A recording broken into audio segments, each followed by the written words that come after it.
اللهم صل على محمد وعلى ال محمد.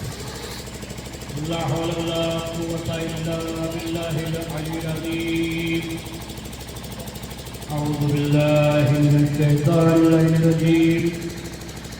بسم الله الرحمن الرحيم. الحمد لله الذي هدانا لهذا وما كنا لنهتدي لولا أن هدانا الله. لقد جاءت رسل ربنا بالحق. ثم الصلاة والسلام والتحية والإكرام سيد الأنبياء والمرسلين مولا ومولا الثقلين جد الحسن والحسين محبوب رب المشرقين والمغربين سيدنا ونبينا وشفيع ذنوبنا ومولانا بالقاسم محمد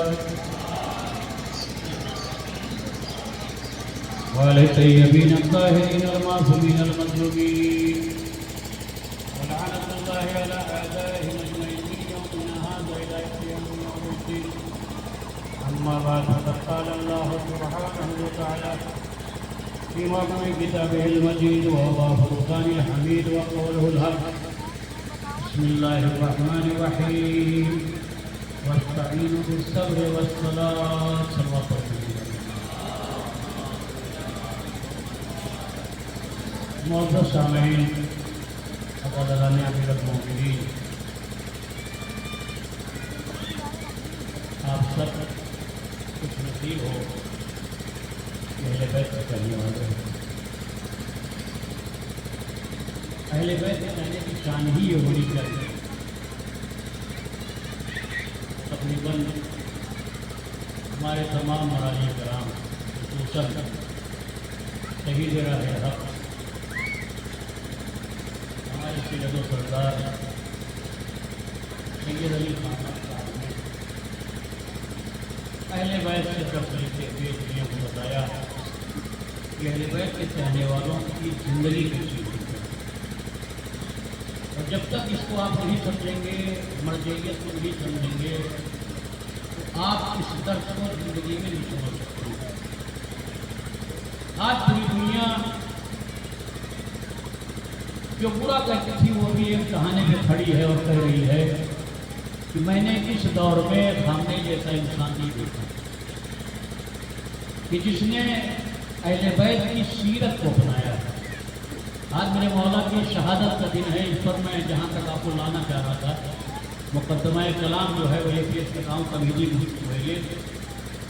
اس مولا کی شہادت ہے جسے علی بن ابی طالب کہتے ہیں.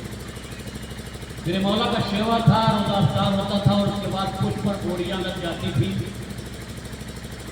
غریب یتیم بیواؤں کا سہارا اگر کوئی تھا اپنی حکومت میں تو اس ذات کا نام علی تھا. میں علی کے بیٹے کی ایک سیرت بتانا چاہتا ہوں کیونکہ حالات ایسے ہیں کہ ہر وقت آپ کو اپنے ذہن میں اس وقت حالات کو نگاہ میں رکھنا ہے. بہت امپورٹنٹ بات کرنے جا رہا ہوں. علی کی سیرت کیا تھی؟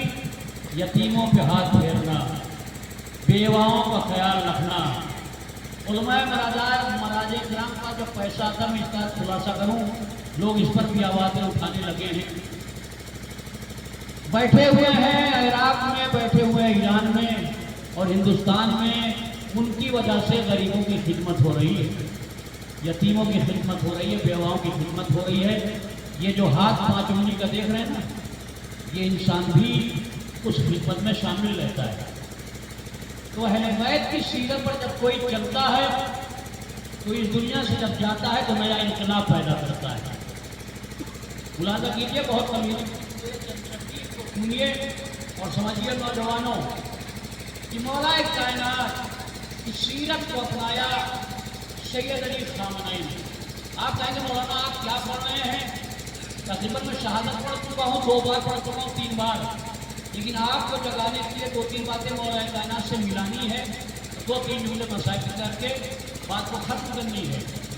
میں آپ کو آج اس شخصیت کا ایک کام بتانے جا رہا ہوں جسے آپ سمجھیں کہ واقعاً ایسے ہوتے ہیں علی کے نوکر، ایسے ہوتے ہیں علی کے چاہنے والے.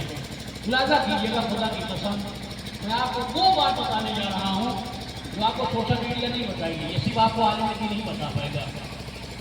یہ جو شہدا ایران میں شہید ہوئے ہیں، ہمارے سید و سردار سید علی خامنہئی صاحب جب تک زندہ رہے، یہ علماء کی زبان ہے جنہوں نے اپنی آنکھوں سے مشاہدہ کیا ہے، انہوں نے بیان لکھا، بہت غور سے سنیے گا، سیرت علی کو پہچانیے۔ ہم لوگ تو زبانی ہیں، ہم لوگ تو صرف دکھاوے والے ہیں، ہم سیرت علی کو جانتے ہیں، مانتے ہیں، ہم آج ان کے اوپر کچھ کر رہے ہیں تو کل ان کے اوپر کچھ کر رہے ہیں، یہ سب شیعیت نہیں ہے، یہ شیعیت سے ہٹ کے ساری باتیں راضی میں نہیں پڑھا۔ پہلے ہم یہ اپنا دیکھیں کہ ہم شیعہ ہیں بھی کہ نہیں ہیں، ہم شیعہ ہیں یا کچھ اور ہیں۔ جائیے گا پوچھیے گا، جہاں جہاں تک جائیے گا کسی مولانا پوچھیے گا، اور ہمارے مولانا یہاں بیٹھے ہوئے بھی ہیں، ان سے بھی پوچھیے گا شیعہ آپ کے نام ہے کہ نہیں ہے۔ دلیل کے ساتھ بات کروں گا تو کہ دلیل کی بات نہیں کرتا ہوں، ہم کو دیکھنا اپنے گریبان ہے کہ ہم شیعہ ہیں یا نہیں ہیں، ورنہ سید علی خامنہئی کی شہادت کو آپ اپنا لیجئے اور ان کے در سے اتنا وابستہ ہو جائیے کہ آپ کا نام بھی اسی فہرست میں جڑ جائے۔ میں اس مجاہد شخص کا ایک کام بتانے جا رہا ہوں، بہت مطمئن ہو کے سنیے، اور خدا کی قسم گھر تک پہنچیں گے اور گھر بیٹھ کر رشک کریں گے کہ مرجعیت ایسی ہوتی ہے جو علی کے در سے وابستہ ہو جاتی ہے۔ یا تو آپ نے مرجعیت نہیں سمجھا یا تو آپ نے علماء کو نہیں سمجھا۔ خدا کی قسم مرجعیت اپنے خون سے قلم بنا کر جو ہے تاریخ لکھی ہے، یہ آج احسان فراموش زمانہ کہتا ہے کہ مرجعیت کی ضرورت ہمیں کیا ہے، احسان فراموش زمانہ، بغیر مرجعیت کے تمہاری اولادیں حلال نہیں ہو سکتی ہیں۔ صلوات پڑھیں محمد علیہ وسلم۔ غسل جنابت یہاں بتانے کے لیے رسول اللہ نہیں آئے تھے، رسول اللہ کا پیغام ہمارے تک مرجعیت پہنچا رہی ہے، نہ غسل جنابت تھوڑی ہے بھائی نے بتایا کہ آپ کو ایسے کرنا ہے، بتائیے کسی نے سنا آج تک؟ یہ مرجعیت احادیث اور قرآن سے استنباط کرتی ہے، جو ہم تک نتیجے پیش کرتی ہے تاکہ غسل جنابت ہمیں آ جائے تو ہماری اولادیں حلالی پیدا ہوں، نجاست کی حالت میں ہماری اولادیں نہ پیدا ہوں۔ ملاحظہ کیجیے، مرجعیت کو سمجھیں، اور بحمدللہ خدا کا لاکھ لاکھ شکر ہے ہماری سرزمین سلطانپور، میں نے رات بھی کہا تھا، بحمدللہ سبحان اللہ جزاک اللہ، ہماری سرزمین سلطانپور ایسی ہے کہ مرجعیت کو مرجع سمجھتی ہے۔ تقریباً اگر میں کہوں تو 99% 1% میں تو نہیں ہوتی ہے، 99% لوگ مرجعیت کو اس طریقے سے فالو کرتے ہیں، یہی ہماری زندگی ہے، کیونکہ مرجعیت اہل بیت سے چلی ہے۔ جو مقدمہ بنانا ہے اس کے لیے بس دوستوں اور بزرگوں میری ماں بہنیں بھی یہاں بیٹھی ہے۔ سید علی خامنہئی کا یہ کام ایسا تھا جو میں آپ کو بتانے جا رہا ہوں کہ سیرت علی کو دیکھنا ہے تو علماء کو پڑھیے، سیرت علی اپنانا ہے تو علماء کو دیکھیے۔ ایک عالم دین نے پوری باتیں یہ لکھی، سید علی خامنہئی صاحب اس وقت 84 سال کے، آج غالباً 86 سال کے ہیں، کہ میں نے 2 سال پہلے پڑھا تھا کہ اس شخص کا ایک کام ایسا تھا کہ جو عجیب قسم کا تھا، پر یہی یاد آتا ہے کہ واقعاً علی کی سیرت اگر میں نے دیکھی ہے کسی انسان کے اندر دیکھی ہے، پہچانیے علی کو، پہچانیے اور علی کے فالوور کو پہچانیے۔ ان کا ایک کام یہ تھا کہ جتنے بھی شہداء ایران میں تھے، جہاں تک وہ پہنچ پاتے تھے، بہت بڑی بات ہے، ہر شب جمعہ ان کا ایک عمل ہوتا تھا، کسی ایک شہید کے گھر جا کر اس کی ماں کو تسلی دیتے تھے اور فاتحہ پڑھتے تھے۔ ایک دن جو بتانے جا رہا ہوں، ایک دن ایک بچہ شہید ہوا ہے اور ماں کے خواب میں آتا ہے کہ آج آپ نے گھر میں کوئی تیاری نہیں کی ہے، سید علی خامنہئی ہمارے گھر پہ آ رہے ہیں۔ اللہ اکبر، خدا کی قسم تاریخیں علماء بیان کرنے لگوں تو کئی اسرے تیار ہو گئے، وہ نہیں بیان کر رہے ہیں علماء صرف پیسہ کمانے کے چکر میں، چوکا چھکا کے چکر میں علماء کی چیز نہیں بتا بیان کر پا رہے ہیں، بہت سنجیدگی والے گفتگو کر رہا ہوں۔ تو ماں خواب میں دیکھتی ہے کہ بیٹا آیا ہے، کہہ رہا ہے ماں گرامی آج سید ہمارے یہاں آ رہے ہیں آپ کو دلاسا دینے کے لیے، آپ کو تعزیت دینے کے لیے۔ اب تک سید وہاں پہنچتے ہیں تو قیامت کا منظر ہے، پہلے سے کوئی تیاری نہیں تھی، جیسے ہی بچہ پاک مما کے آتا ہے اس کے بعد ماحول دوسرا ہو گیا۔ گھر میں استقبال کے لیے پوری تیاریاں، سید جیسے ہی گھر میں داخل ہوتے ہیں انہوں نے کہا کہ یہ کیا ہو رہا ہے؟ کہا میرا بیٹا خواب میں آیا تھا، کہا اسے امام زمانہ نے خواب میں بھیجا تھا۔ کچھ لوگوں کو میں دیکھ رہا ہوں سے موبائل پہ لگے ہوئے ہیں، تقریر کو سنیے، اس کو سمجھیے، اسلام سمجھنے کی کوشش کیجیے، اسلام سمجھیے۔ ہر وقت موبائل، اللہ اکبر، قیامت، سونا جاگنا اٹھنا بیٹھنا، یہاں تک باتوں میں بھی نہیں سمجھ رہا موبائل۔ بس میرے دوستوں کو سیرت علی اپنائیے اور سیرت علی پر گامزن ہو کے حلال روزی کمائیے اور سماج میں علی کو عزت دلوائیے۔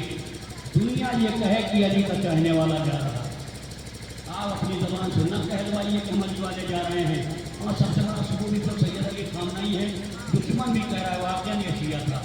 ایک اردو میں کہا کہ یہ امریکہ اس حوالے شہادت کو نہیں سمجھے کہ شہادت کو پھر شیعہ سمجھتا ہے، کیونکہ شیعہ کربلا سے وابستہ ہے۔ اللہ اکبر، یہ کی تمہید میں نے بنائی تھی 10 منٹ کے لیے۔ شیعہ چونکہ کربلا سے وابستہ ہے، اور جو کربلا سے وابستہ ہوتا ہے اس کی شہادت ایسی ہی سوچتا ہے جیسے حسین نے کربلا میں 71 لاشیں اٹھا کے دے آئے ہیں اور خود شہید ہو گئے۔ بس عزاداروں 2-3 دن آپ 3 دن سے ماشاءاللہ مجلسیں سن رہے ہیں، مسائل کر رہے ہیں، اور میرے اندر صدق بھی نہیں میں زیادہ پڑھ سکوں۔ بس آپ یہ سمجھیے کہ مولا کی شہادت ہے، دنیا یتیم ہو گئی۔ اللہ اہل حرم یتیم ہو گئے، حسنین یتیم ہو گئے، زینب کبریٰ یتیم ہو گئی، جناب ام کلثوم یتیم ہو گئی۔ اللہ اکبر، آپ کا وہ مولا جسے عباس کہتے وہ بھی یتیم ہو گیا۔ اللہ اکبر، علی کے جانے کے بعد قیامت کا مطلب یہ جملہ کہا تھا، اس کائنات میں علی سے مظلوم کوئی تھا ہی نہیں، اس لیے کہ علی اس ذات کا نام ہے کہ خود بھی شہید ہوا، پورا گھرانہ بھی شہید ہو گیا۔ اللہ اکبر، اور گھر کو روتا بھی لگتا چھوڑ کر چلا گیا، پر 2-3 جملے شہادت ہو گئی مولا کی۔ آپ عزادار سوگوار بیٹھے ہوئے ہیں، امیر المومنین کا غم منا رہے ہیں، لیکن عزاداروں کوئی جناب زینب کے دل سے پوچھے، باپ کا سایہ جب سر سے اڑ جاتا ہے تو بچے یتیم ہو جاتے ہیں۔ باپ کا سایہ جب سر سے اٹھ جاتا ہے تو بچے یتیم ہو جاتے ہیں۔ پھر بھی میں کہوں گا شہزادی صاحب، آپ اتنا خوش نصیب ہو، آپ کو دلاسا دینے والے موجود تھے، بی بی ام کلثوم، آپ خوش نصیب ہو، آپ کو دلاسا دینے والے موجود تھے، لیکن ہائے غربت امام سجاد، ہائے غربت امام سجاد، مولا آ کے دیکھیے آپ کا جنازہ بچوں نے شان سے اٹھایا اور اٹھا کر ندف میں دفن کیا، لیکن سید سجاد سے پوچھئے، ایک جوان بیٹا ہے، باپ کا لاشا بے گورو کفن پڑا ہوا ہے، ارے اس جوان سے کوئی پوچھے، آپ کے دور میں ایسا ہو سکتا نہیں ہے دادارو، لیکن اب ہمیں سجاد کو دیکھئے، ایک جوان ہے، باپ کا لاشا پڑا ہوا ہے، مقتل سے گزارا جا رہا ہے، آئیے مولا آپ کا جنازہ بچوں نے شان سے اٹھایا، ذرا سید سجاد کو دیکھیے، یتیمی کا یہ عالم ہے، سکینہ کو دیکھیے، یتیمی کا عالم ہے، شہزادیوں کو دیکھیے، بھائیوں کے جدا ہونے کے بعد بے مغنا و چادر، دربدر